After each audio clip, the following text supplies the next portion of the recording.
Amazing India में आपका स्वागत है। और ये एक्सक्लूसिव इंटरव्यू है सुशील प्रकाश जी का, जो कि हाल ही में world federation of rose societies के कोषाध्यक्ष चुने गए हैं।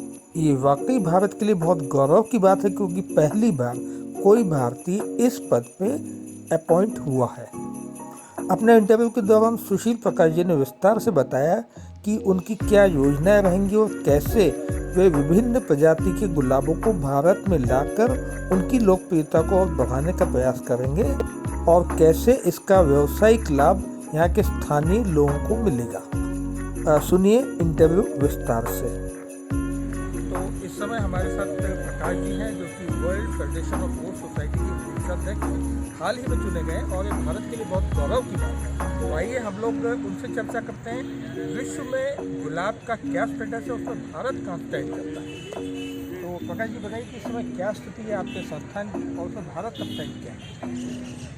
देखिए, world federation of rose society जो है वो 38 देशों का एक संगठन है, जिसमें भारत भी एक सदस्य है। भारत में इंडियन रोज फेडरेशन एक एपेक्स बॉडी है, जिसके अंदर जितनी भी प्रांतीय और सिटीज़ की जो सोसाइटीज़ हैं वो समाहित हैं, और आईआरएफ रिप्रेजेंट करती है इंडिया को। और मैं आईआरएफ की तरफ से मनोनीत किया गया ट्रेजरार की पोस्ट पे, और ये पहली बार ऐसा हुआ है कि कोई भारतीय इस पोस्ट के लिए चुना गया। ज़्यादातर इसके अंदर यूरोपियंस या अमेरिकन या ऑस्ट्रेलियन ये लोग जो रहते हैं, इन पोस्ट पे काबिज रहते हैं। और हमेशा ये भी परंपरा रही है कि जो ट्रेजरार है वो नेक्स्ट प्रेसिडेंट बनता है, क्योंकि 2 ही पोस्ट होती हैं इसके अंदर। तो अगर मेरा कार्यकाल सही रहा और मैं कुछ वर्ल्ड फेडरेशन के लिए कर सका, तो संभवतः फिर मैं वर्ल्ड फेडरेशन के प्रेसिडेंट की पोस्ट के लिए भी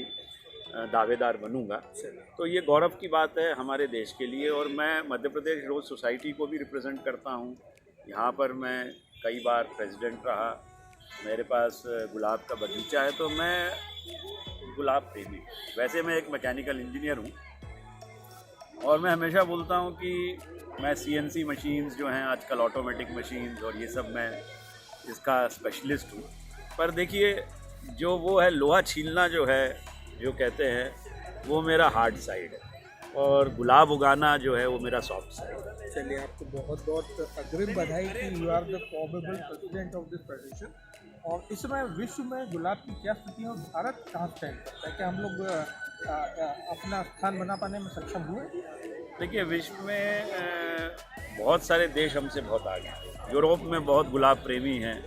इंग्लैंड जो है हमेशा गुलाब का बहुत बड़ा एक, जिसे कहते हैं, हब रहा। उसके बाद ऑस्ट्रेलिया में किसान, और मैंने देखा फ्लोरिकल्चर में भी वो बहुत आगे हैं। केवल गुलाब, हम लोग ये सोचते हैं कि केवल हॉबी का काम है, नहीं, ये कट फ्लावर का व्यापार। आपने सुना है हॉलैंड में आल्समर की मंडी। हुआ क्या है कि क्योंकि हमारे देश से सही रिप्रेजेंटेशन कभी हुआ नहीं, तो बहुत सारी टेक्नोलॉजी हमारे देश में नहीं आ पाई।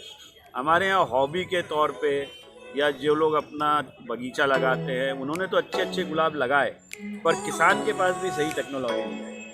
पर आज का भारत अलग भारत है। आज पूरा विश्व भारत की तरफ देख रहा है, और संभवतः यही वजह है कि मेरे को ये पद मिला, क्योंकि विश्व चाहता है कि भारत का प्रॉपर रिप्रेजेंटेशन हो। और जो 130-140 करोड़ लोग हैं, और यहाँ अपार संभावनाएं हैं।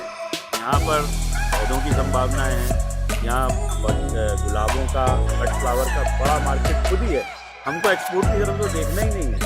आज हमारा ही देश में आप देखिए प्रचलन हो गया, लोग बुके लेके जाते हैं, छोटे छोटे घरों में लोग पौधे लगाते हैं। तो इसके अंदर मेरे आने से बहुत सारी नई चीज़ें इंडिया में आएंगी। क्या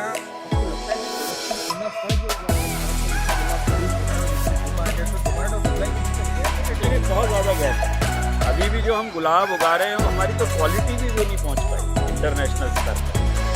तो अगर हम उसको पहुंचाएंगे, आप देखिए विदेश में $1.25 का एक गुलाब का कट फ्लावर मिलता है।